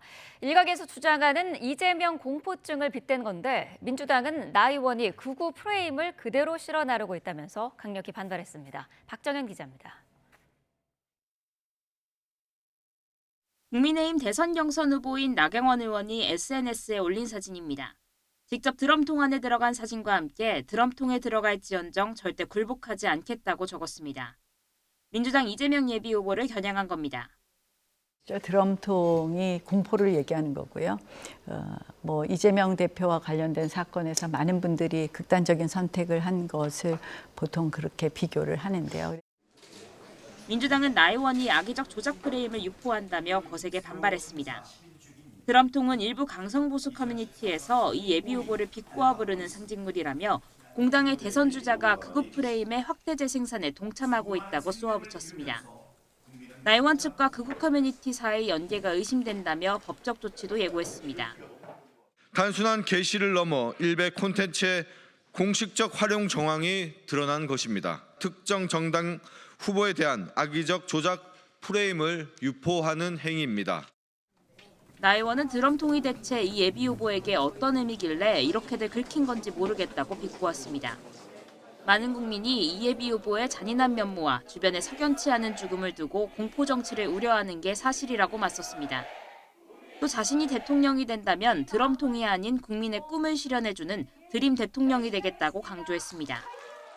민주당에선 지난해 비상계엄 당시 야권 인사들을 영연백에 담아 처리하려 했다는 의혹을 제기하며 영연백 패러디로 맞불을 놓기도 했습니다. YTN 박정현입니다.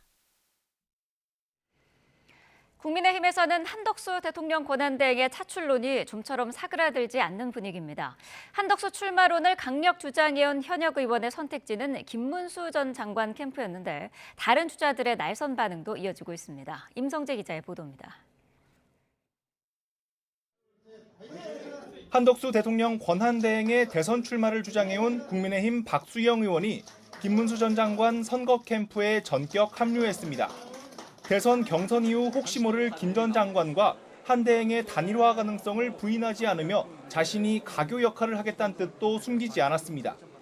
국민의힘 안팎의 이른바 경선 1위 주자와 한대행의 단일화 구상을 보다 구체화한 셈입니다. 당사자인 김 전 장관은 한대행이 과연 출마할지 의문이라면서도 가능성 자체를 닫아놓진 않았습니다. 경선에는 불참하시기 때문에 일단 국민의힘 경선이 끝날 때까지 저희는 열심히 당내 경선에 주력을 하고 그 뒤에 다시 또 상황을 보도록 하겠습니다. 하지만 홍준표 전 대구시장 등 다른 유력 주자들은 어처구니 없는 소리라며 거세게 반발했습니다. 애초 한대행의 역할이 이번 선거를 중립적으로 관리하는 건데 지금 와서 추대 주장이 나오는 건 얼토당토 않다는 겁니다. 나는 그거 의미 없는 짓이라고 봅니다. 그래 떠드는 사람들은 일부, 극히 일부에 내가 들어오는 게 겁이 날 거예요. 스스로 겁이 나니까 엉뚱한 짓 하는 거예요. 그래. 나경원, 안철수, 한동훈 등 후보들 역시 지금은 한대행이 통상 대응에 집중할 때라거나 부전승은 공정치 못하다며 반대의 뜻을 거듭 분명히 했습니다. 당내 의원들에게 몇 차례 주의를 준 당 지도부는 한대행 차출로는 여전히 개별 의원 차원이란 입장을 유지했습니다. 그 수많은 의원님들의 입을 제가 어떻게 막겠습니까? 막을 권한도 없고 능력도 없습니다. 예. 국민의힘에서 한대행 등판을 요구하는 목소리가 잦아들지 않는 건 민주당 이재명 예비후보란 강력한 경쟁자가 있기 때문이란 분석이 많습니다. 이 최종 후보가 결정된 뒤 여론 추이가 차출론의 지속일지 아니면 지나간 바람일지 가늠할 주요 잣대가 될 거로 보입니다. YTN 임성재입니다. 네, 한덕수 권한대행이 헌법재판관 후보자를 지명한 효력이 정지되면서 헌법재판소는 당분간 7인 체제로 운영될 전망입니다. 문형배 헌재소장 권한대행과 이미선 재판관은 내일 퇴임식을 끝으로 6년 임기를 마무리합니다. 앞서 한 권한대행은 두 재판관 후임으로 이완규 법제처장과 함상훈 서울고법 부장판사를 지명했지만 효력을 정지해달라는 가처분 신청을 헌법재판소가 받아들였습니다. 헌재는 대통령의 권한을 대행하는 국무총리가 재판관을 지명, 임명할 권한이 있다고 단정할 수 없다고 판단했습니다. 헌법재판소는 이번 가처분을 인용하면서 회복하기 어려운 손해를 예방할 필요가 있다고 밝혔습니다. 한덕수 권한대행에게 대통령 몫의 재판관을 지명할 권한이 있는지 단정할 수 없다며 이대로 임명할 경우 더 큰 혼란이 빚어질 수 있다고 우려했습니다. 차정현 기자입니다. 한덕수 권한대행이 재판관 후보자 2명을 지명한 행위의 효력이 정지되는 건 재판관 임명권 행사 위헌 확인 헌법소원 선고 때까지입니다. 재판부는 가처분과 헌법소원 본안 결정의 결론에 따라 발생할 불이익을 비교했는데 추후 헌법소원이 기각된다 하더라도 먼저 지명 행위의 효력을 정지할 필요가 있다고 판단했습니다. 만약 가처분이 기각돼 이완규 함상훈 재판관 후보를 임명할 경우 발생할 혼란이 더 크다는 겁니다. 특히 가처분이 기각돼 재판관 2명이 임명됐는데 이후 본안 심리에서 한대행에게 재판관 임명권이 없는 것으로 결론난다면 이미 임명된 재판관 2명에 관여한 결정의 효력에 의문이 제기되는 등 심판 기능에 극심한 혼란이 발생할 수 있다고 설명했습니다. 재심이 늘어날 수 있고 재심이 허용되지 않을 경우엔 부적격 재판관에 의한 결정이 효력을 갖는 셈이 돼 헌법재판에 대한 신뢰가 크게 훼손될 거란 우려도 나왔습니다. 당분간 7인 체제 운영이 불가피한 가운데 헌재가 서둘러 본안 헌법소원 사건 결정을 선고하거나 새 대통령이 취임해 후보자를 다시 지명할 때까지 헌재의 구인 완전체 구성은 어려울 것으로 보입니다. YTN 차정은입니다. 더불어민주당은 당연한 결정이라며 환영했습니다. 조승래 수석 대변인은 국회 브리핑에서 이 문제는 본안 판단까지 갈 사안도 아니라며 한대행은 지금 당장 재판관 후보자 지명을 철회하고 위헌적 인사 쿠데타에 국민께 사죄하라고 말했습니다. 조국 혁신당 김보협 수석 대변인도 한대행이 위헌 행위를 했다가 헌재에 의해 사실상 파면당한 거라며 한대행은 괜한 일 벌이지 말고 공정한 대선 관리에 주력하라고 지적했습니다. 국민의힘은 깊은 우려와 유감을 나타냈습니다. 권영세 비상대책위원장은 YTN과의 통화에서 대단히 유감스럽다며 헌재가 본안 재판에서 다시 한번 제대로 판단하길 바란다고 밝혔습니다. 신동욱 수석 대변인도 논평을 내고 이번 헌재 판단은 대통령 권한대행의 정당한 권한 행사조차 정치적 해석에 따라 제약될 수 있다는 위험한 선례를 남긴 거라고 비판했습니다. 네, 국회 대정부 질문 마지막 날 민주당은 검찰의 윤 전 대통령 수사가 미흡하다면서 박성재 법무부 장관을 두고 내란 공범이라고 주장했습니다. 박 장관은 수사가 충분히 진행되고 있다며 내란 공범이라고 주장하려면 증거를 대라고 강하게 반발했습니다. 김다현 기자입니다. 사흘에 걸쳐 진행된 국회 대정부 질문 마지막 날, 민주당은 윤석열 전 대통령에 대한 검찰 수사가 미흡하다고 몰아세웠습니다. 법치주의를 훼손하고 유린하는 검찰을 두둔하는 게 능사는 아니라며 박성재 법무부 장관을 내란 공범이라고 맹비난했습니다. 그럼 즉시항고로 다퉜어야죠. 즉시항고가 일주일 동안 기간이 있었음에도 불구하고 끝까지. 이에 박 장관은 구속 취소를 다툴 수단이 즉시항고만 있는 건 아니라면서 수사가 충분히 진행되고 있다고 반박했습니다. 헌법재판소에서 자신의 내란죄를 인정할 증거가 없다는 결정을 받았다고도 거듭 강조했습니다. 장관 보고 내란의 공범이라 하시려면 내란의 공범이라는 증거를 대십시오. 한덕수 대통령 권한대행의 헌법재판관 후보자 지명 논란을 둘러싼 질의도 이어졌습니다. 민주당은 한대행이 재판관을 지명한 게 아니라 임명 의사를 표시한 것일 뿐이란 취지의 의견서를 헌재에 제출했다는 언론 보도를 근거로 궤변이라고 날을 세웠는데 한덕수 국무총리가 재판관 후보자 2명 지명을 한 상태입니까? 아닙니까? 박 장관은 내용을 잘 모른다며 말을 아꼈습니다.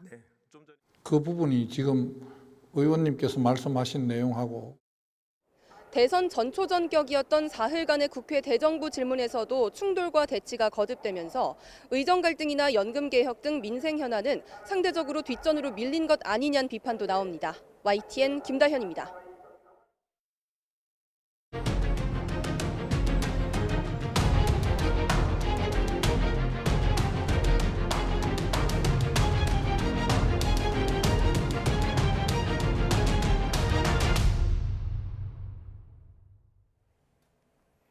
헌법재판관들의 전원일치 판단으로 이완규 함상훈 재판관 후보에 대한 지명 효력이 당분간 정지됐습니다.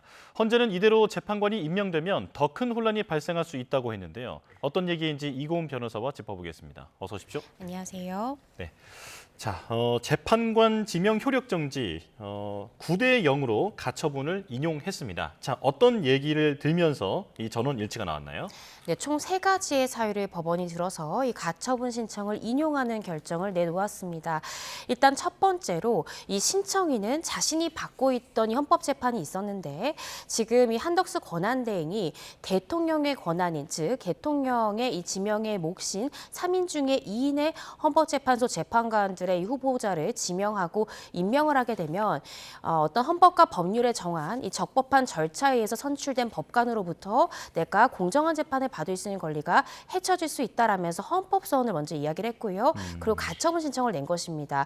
이 부분에 대해서 첫 번째 사유는 이 부분에 대한 권리가 침해될 가능성, 기본권이 침해될 가능성이 있다라고 봤습니다. 물론 이 대통령 권한대행이 과연 대통령 몫인 이 3인에 대해서 이 헌법재판관을 지명하고 임명할 수 있는 권리가 있다 없다에 대한 명백한 판단은 나오지 않았는데요. 이 부분에 대해서는 그러한 권한이 있다고 단정할 수 없다라고 판단을 했고 이 상황을 그대로 내버려뒀다가는 이 청구인, 이 신청인의 기본권에 침해 가능성이 있다라고 첫 번째 사유를 명시를 했습니다. 그러면서 만약에 헌법소원에 대한 결정이 나올 때까지 이 상태를 내버려 두었다가는 이 신청인, 즉 이 헌법재판을 이미 받고 있던 사람이 권한이 침해될 가능성이 굉장히 높고 또 후보자였던 사람이 그 사이에 재판관이 돼서 지금 신청인이 현재 받고 있는 헌법재판도 심리에 관여할 가능성이 크다는 거죠. 예. 그렇게 된다면 이 가처분을 기각했을 때 이런 후보자가 실제로 헌법재판관이 되는 것을 신청인이 막을 수 있는 기회가 없다. 즉 긴급한 필요성이 있다라는 점을 강조를 했습니다.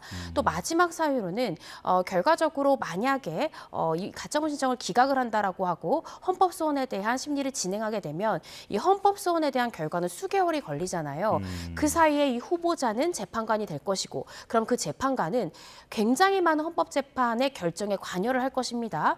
만약에 이후에 시간이 지나서 헌법소원에서 이 지금 이 권한대행이 지명했던 이 지명이 위헌 위법하다라는 판단이 뒤늦게 나와버리면 그 사이 후보자가 재판관으로 실제로 선출이 되고 임명이 되어서 했던 이 수많은 결정에 대한 효력에 의문이 생기고 헌법재판에 혼란이 가중될 수 있다. 이 3가지 사유를 적시하면서 가처분 신청을 인용하는 9명의 재판관들의 일치된 결론이 나왔다. 이렇게 이해하시면 될 것 같습니다. 예, 그러니까 권한대행의 이 권한 범위에 대해서도 불확실한 상황이고 네. 예, 그리고 가처분이 만약 기각돼서 이대로 임명이 되게 된다면 그 후에 혼란이 더 클 수 있다. 네, 이런 이유를 들어서 지금 9대 0으로 인용 결정을 내렸다라는 건데요. 헌법 소원이 남아있지 않습니까? 네. 이건 시간이 조금 더 걸릴 거라는 전망이 나오고 있죠. 네, 그렇습니다. 지금 가처분 같은 경우에는 이제 긴급하게 이러한 상황 자체의 효력을 좀 정지시키는 것이고요. 헌법소원은 정말로 대통령 권한대행이 어디까지의 대통령으로서의 이 권한을 행사할 수 있는 것인가, 정말 현상 유지적 권한만 있는 것인가, 아니면 그것을 일탈하는 대통령 고유의 권한까지 행사할 수 있을 것인가에 대한 심리가 되어야 됩니다. 따라서 이 헌법소원에 대한 결론이 나올 때까지 아마 수개월이 소요될 가능성이 있고요. 이 때문에 일단은 이 가처분을 인용함으로써 지금 2명의 후보자가 재판관으로 되는 이 효력을 일단 정지시킨 것이고요. 아마 이제 9명의 재판관, 이제 곧 7명의 재판관이 되겠지요. 이 재판관들이 이 헌법소원 자체에 대한 아마 결론도 수개월에 걸쳐 고심을 할 그런 가능성이 높습니다. 예, 민주당은 한대행이 지명을 철회해야 한다라고 주장하고 있는데 만약 철회를 한다 하더라도 본안 판단이 계속 이어지는 겁니까? 철회를 하게 되면 결국 심판 대상이 사라지는 것이니까 그때는 각하 여부가 문제가 될 수 있는데요. 이 부분에 대해서는 향후에 좀 전국이 진행되는 상황을 조금 지켜봐야 될 것 같습니다. 알겠습니다. 자, 그렇다면 이제 내일 2명의 재판관이 임기가 종료되기 때문에 당분간 헌재가 7인 체제로 돌아갈 것 같은데 앞으로 헌재 기능에는 문제가 없는 겁니까? 기능에는 문제가 없습니다. 그래서 어제 이 가처분 인용 결정문을 보더라도 결국 헌법재판소 법에 따르더라도 지금 보시는 것처럼 7명의 재판관의 출석으로도 충분히 심리할 수 있습니다. 그중에 뭐 탄핵 심판이랄지 헌법소원에서 인용 결정을 내놓는 것은 6명의 재판관이 실제로 결정에 관여를 하면 되는 것이거든요. 찬성을 하면 되는 것이거든요. 그렇기 때문에 설사 2명의 재판관이 결국에 퇴임을 한다 하더라도 7명의 재판관 체제로도 충분히 결정을 할 수 있다라는 점도 가처분을 인용을 했던 한 가지의 사유로 적시됐으니까요. 7인의 재판관 체제로도 심리나 혹은 결정에 있어서 어떤 문제가 발생하거나 하는 상황은 아닙니다. 예. 자, 그리고 경찰이 어제 대통령실 등에 대한 압수수색에 나섰는데 6번째 시도였거든요. 하지만 무산됐습니다. 자, 이번에도 군사상 그리고 공무상 비밀이라는 이유를 들면서 저지를 한 거죠. 그렇습니다. 그 형사소송법 110조, 111조를 들어서 현재 거부를 한 것인데요. 군사상 기밀을 요하는 지역 같은 경우에는 책임자의 승낙 없이는 압수수색할 수 없다는 것이 110조 1항의 기재 내용입니다. 예. 그렇지만 우리가 주목해야 될 것은 그 해당 조의 2항을 보시면 이 국가의 중대한 이익을 해야 하는 경우를 제외하고는 이 승낙을 거부하지 못한다. 즉 대부분 승낙을 해줘야 된다라는 취지거든요. 그런데 현재 대통령실이랄지 관저랄지 이곳에는 대통령이 부재한 상황이고요. 현재 그 대통령은 파면된 상황이기 때문에 파면돼서 퇴거한 이 대통령실에 있는 압수수색을 과연 국가의 중대한 이익을 해칠 우려를 들어서 승낙을 거부할 수 있는가? 이 부분은 우리가 조금 더 검토가 필요하고 제 개인적인 의견으로는 제 생각엔 2항을 들어서 충분히 승낙을 득할 수 있는 상황이지 않을까. 아마 경찰도 이 부분에 대한 그 법리를 검토를 해서 어제 또다시 압수수색을 시도한 것이 아닌가라는 생각이 들기도 하고요. 또 판사도 영장을 발부할 때 이미 대통령이 퇴거한 부분들도 모두 고려해서 110조가 있지만 그 2항에 더 가깝다라고 판단해서 영장을 발부했을 가능성이 높거든요. 그렇지만 여전히 대통령 경호처에서는 여전히 군사상 또 공무상 기밀이 있기 때문에 형소법 규정을 들어서 책임자의 승낙을 할 수가 없다라는 취지였고요. 결국 10시간 정도 대치를 하다가 경찰이 물러난 그런 상황입니다. 책임자의 승낙이라면 지금 이 책임자는 김성훈 경호차장이 되는 겁니까? 네, 그럴 수도 있고요. 또 대통령실 관련자일 수도 있고요. 여러 가지 의미로 해석을 해볼 수 있을 것 같습니다. 네. 그렇다면 이번에도 저지에 나섰던 부분들이 추후에 법 위반으로 처벌받을 가능성도 있는 건가요? 우리가 생각해 볼 수 있는 것은 이제 공무집행 방해죠. 근데 정당한 이유 없이 경찰의 이런 압수수색 시도를 거부를 해야 되고요. 또 폭행 또는 협박이라는 또 그런 여러 가지의 구성 요건이 필요합니다. 그런데 어쨌든 형사소송법상의 규정, 법적 근거를 들어서 거부를 한 것이기 때문에 어떤 폭행 또는 협박으로 정당한 공무집행을 방해했다라고까지 인정되기는 조금 어려울 것 같아서요. 아마 만약에 그러한 어떤 무력적인 상황이 있었다면 경찰도 현장에서 관련자에 대해서 현행 범위로 체포하면서 시도를 했을 텐데 아마 그런 무력 충돌은 없었고 법적 근거만을 들어서 아마 대화를 통해서 거부했던 것 같습니다. 그래서 이 부분이 문제될 가능성은 조금 낮지 않을까라는 생각이 듭니다. 자, 수사기관이 청와대나 대통령실에 대한 강제 수사에 성공한 사례가 없는 상황인데요. 그럼에도 경찰 특수본이 6번이나 압수수색에 나섰던 그 배경은 뭔지 설명해 주시죠. 일단은 비화폰 서버 확보를 해야 지금 관련 범죄에 대한 이 중요한 사실관계를 확인할 수 있다라는 점이 있을 것이고요. 김성훈 차장이 현재 받고 있는 혐의 중에는 비화폰 서버나 비화폰의 삭제를 지시했다라는 혐의도 받고 있기 때문에 그러려면 그 해당 증거물을 확보할 필요성이 높다라고 경찰은 봤기 때문에 수차례에 걸쳐서 영장을 발부받고 시도를 하고 있는 것으로 보여집니다. 특히나 어제 같은 상황은 이 김성훈 차장도 자신을 사의하겠다라는 뜻을 표명하기도 했고요. 또 대통령실에 있었던 지금 윤석열 전 대통령이 퇴거한 상황이기 때문에 어떻게 생각하면 경호처의 경호의 끈이 조금은 느슨해졌다라고 경찰은 파악할 수도 있거든요. 그래서 이 빈틈을 노려서 이번만큼은 집행에 성공할 수 있으리라고 아마 예상을 하고 경찰에서 한 번 더 현장에 투입이 되었던 것 같은데요. 역시나 경호처에서는 지금 김성훈 차장의 사의 표명과는 무관하게 종전과 동일한 논리를 들어서 압수수색을 거부했다 이렇게 이해해 볼 수 있을 것 같습니다. 자, 그러니까 경찰은 이 압수수색이 반드시 필요하다라고 판단을 하고 있는 건데 경호처가 임의 제출하기로 하면서 일단 물러난 상황입니다. 그런데 제출 방식 그리고 시기가 정해지지 않은 거죠?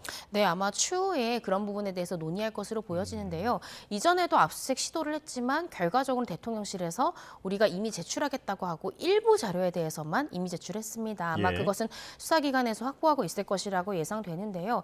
사실은 근데 그때 상황과 지금은 굉장히 다르다라는 점에서 과연 경호처의 대응이 이것이 적법한 것인가에 대한 의문점은 듭니다. 그 이유는 그때 당시에는 윤석열 전 대통령이 관절할지 또 대통령실에 현존하는 상황이었기 때문에 국가의 중요한 안보 사항이 그곳에 현존하는 상황이었습니다. 그런데 현재는 윤 전 대통령이 자신의 짐을 모두 챙겨서 일주일이라는 충분한 시간을 가지고 짐을 정리해서 자신의 사저로 퇴거한 상황이기 때문에 어떻게 생각하면 어제 경찰이 압수수색 집행에 성공했다 하더라도 과연 유효한 증거를 확보할 수 있었을까에 의문점이 찍히는 상황이거든요. 네. 그런데 이런 상황 속에서도 계속해서 국가의 중대한 이익이 헤쳐질 가능성이 높아 보이지 않음에도 불구하고 책임자의 승낙이 없다라는 이유로 거부하는 것이 과연 상당한가라는 점이 법조인으로서 의문점이 좀 드는 그런 부분입니다. 근데 어찌됐든 일단은 경찰에서는 더 이상 10시간 이상 대치를 더 지속하는 부분에 대해서 실익이 없다라고 판단을 했고 이미 제출하는 것으로 정리가 됐다고 하니까요. 이후에 그 이미 제출 시기랄지 방법에 대해서는 추후 논의를 해서 제출받지 않을까라는 생각이 듭니다. 예. 만약 압수수색에 성공했더라도 유효한 증거가 남아 있을 수 있겠느냐 네. 이런 부분도 의문을 제기해 주셨는데 비화폰 서버를 확보한다 하더라도 이게 12월 3일부터 시간이 많이 지났기 때문에 증거가 그대로 보존되어 있을지도 의문이다라는 얘기가 나옵니다. 어떻게 보십니까? 네, 저도 그렇게 생각이 듭니다. 비화폰 서버라는 것이 계속해서 데이터가 더 입혀지는 과정이거든요. 우리가 흔히 자동차에 설치하는 블랙박스 같은 경우에도 계속해서 데이터가 더 씌워지는 그런 구조입니다. 그래서 저도 검사로서 수사를 했을 때 더 씌워지는 방식은 포렌식을 하더라도 거의 복원에 실패했거든요. 그래서 비화폰 서버 같은 경우에도 같은 방식이기 때문에 결과론적으로 지금 그 서버를 확보한다고 한들 사실은 12월 3일에 있었던 어떤 유효한 증거를 포렌식 복원을 통해서 확보할 가능성이 대단히 낮다라는 생각이 듭니다. 그리고 그 사이에 어떤 제3자에 의한 이 삭제의 여부도 우리가 지금 단정할 수 없는 상황이거든요. 그래서 지금 경호처에서 계속해서 국가의 중대한 이익을 해칠 가능성이 굉장히 낮아 보이는데도 거부하는 것은 어떻게 생각하면 그 서버의 어떤 임의 조작이나 삭제의 그런 부분들이 가능성이 있는 것이 아니냐라는 또 합리적인 의심을 불러일으키는 행동으로도 해석될 수 있는 것이거든요. 그래서 신중해야 된다는 생각이 들고 현재로서는 서버를 확보하더라도 포렌식을 통해서 해당 데이터를 복원할 가능성은 조금 낮아 보인다라는 것이 현실적인 답변인 것 같습니다. 네. 자, 그런가 하면 이상민 전 행안부 장관의 비화폰 서버 그리고 안가의 CCTV 압수수색 영장이 검찰 단계에서 3번이나 기각됐거든요.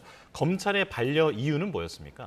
네, 결과론적으로는 지금 그것이 범죄 시 입증과 어떤 직접적인 관련성이 좀 부족하다라는 취지고요. 특히 안가 CCTV 같은 경우에는 이 비상경 선포 당시가 아닙니다. 해제 이후에 또 안가의 회동이 있었다라는 것이지 또 CCTV 자체가 어떤 음성이 녹음되는 것도 아니고요. 결국에는 출입에 대한 흔적일 뿐인 것인데 그것을 지금 단계에서 압수수색을 통해서 확보해야 될 그런 필요성이나 관련성 이런 부분이 좀 낮다라고 검찰은 판단한 것 같습니다. 그런데 경찰에서는 지금 굉장히 언론을 활용하고 있는 모양새를 보이고 있는데요. 이 부분에 대해서는 조금 주의가 필요한 부분이 아닌가라는 생각이 듭니다. 과거 검찰에서도 어떤 수사를 특히 유명인에 대한 정치인에 대한 수사를 진행을 할 때 언론을 이용해서 피의 사실을 누설하는 그런 형태를 많이 보였거든요. 수사라는 것은 내밀성이 굉장히 중요합니다. 그래서 경찰과 검찰이 분리된 수사기관이긴 하지만 같은 지금 피의자에 대한 수사를 함께 협력적으로 해가는 관계이기 때문에 어떤 수사기관 일방에서 그 내부에 있는 수사 과정에 대해서 언론을 통해 공표하는 부분은 수사 단계의 그 내밀성을 해치는 행위일 수도 있거든요. 그래서 이런 부분들에 대해서 조금은 어떻게 생각하면 조심스러운 태도가 필요한 순간이 아닌가라는 생각이 듭니다. 알겠습니다. 자, 법적 쟁점 짚어봤습니다. 이고은 변호사와 함께했습니다. 고맙습니다.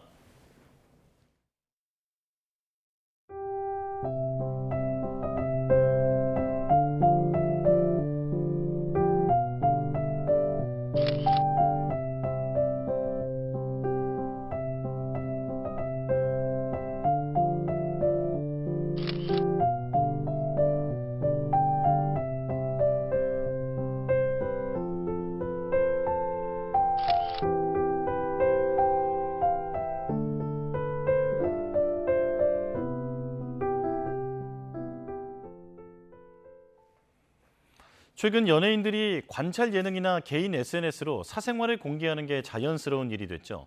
팬들과 격의 없이 소통할 수 있는 장점이 있지만 의도치 않게 논란이 되는 경우가 늘고 있습니다. 김승환 기자가 보도합니다. 방송인 박나래 자택에서 수천만 원대 금품을 훔친 30대 남성이 뒤늦게 경찰에 붙잡혔습니다. 박나래가 예능 등을 통해 집 생활을 자주 공개해온 터라 이 집을 목표로 삼았던 게 아니냐는 우려가 나왔습니다. 전문 서류범들은 그 몇 장면 봐도 어떤 보안시설이 어떻게 돼 있고 금방 압니다. 사실은 그게 잘못된 거죠. 박나래 씨 자체가 사실은 위험했던 거죠. 그렇게 방송을 하면 안 됐죠. 경찰은 특정인을 노린 범행은 아니라고 봤지만 다른 연예인 사례처럼 범죄 노출 가능성이 큰 건 분명합니다. 이런 가운데 연예인들이 SNS에 게시 실수를 하거나 정제되지 않은 모습을 공개했다가 구설에 오르는 경우도 잦아지고 있습니다. 발빠르게 삭제해도 누군가 저장한 이미지나 영상이 순식간에 퍼지기 때문입니다. 지난 5일 방송인 전현무와 가수 보아는 SNS 라이브 방송을 한 뒤 취중 대화와 박나래 관련 발언 논란으로 사과했습니다. 지난 13일 배우 남윤수는 성인용품 광고 게시물을 잘못 올렸다가 고개를 숙였고 앞서 배우 박성훈도 일본 성인물 표지를 게시한 뒤 차기 작품에서 하차까지 할 정도로 이미지에 타격을 입었습니다. 날 것 그대로 보여주는 콘텐츠가 인기를 끌고 있지만 그만큼 유명 연예인의 리스크 관리는 더 힘들어졌다는 평가가 나옵니다. YTN 김승환입니다. 그룹 뉴진스의 5멤버가 법원의 독자적 활동 금지 판정 유지 결정에 불복해 다시 한번 판단을 구하기로 했습니다. 5멤버 측 법률 대리인은 어제 오후 입장을 내고 법원의 가처분 이의 신청 기각 결정에 대해 즉시 항고했다고 밝혔습니다. 앞으로도 진행될 법적 절차에 성실히 임하겠다며 사실관계가 명확히 밝혀질 수 있도록 최선을 다하겠다고 강조했습니다. 앞서 법원은 어도어가 뉴진스를 상대로 낸 기획사 지위 보전과 광고계약 체결 등 금지 가처분 신청을 받아들여 전부 인용 결정을 내렸고 이에 대한 이의 신청도 받아들이지 않았습니다. 지난해 10월부터 연극을 비롯해 활동을 전면 중단한 원로 배우 이순재 씨가 시상식에 불참한 사실이 뒤늦게 알려졌습니다. 한국PD연합회는 어제 이순재 씨가 지난 9일 서울 여의도에서 열린 한국PD대상 시상식에 배우 부문 수상자로 이름을 올렸지만 건강 문제로 불참했다고 밝혔습니다. 대리 수상한 이순재의 소속사 대표는 이 자리에서 이순재 씨가 몸이 불편해 참석하지 못했다며 고마움을 전했습니다.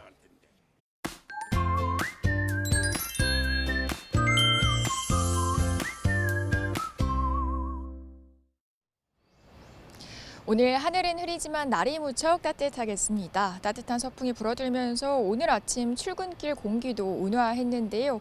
앞으로 서울 한낮 기온은 24도까지 올라서 어제보다도 2도가량 높겠습니다.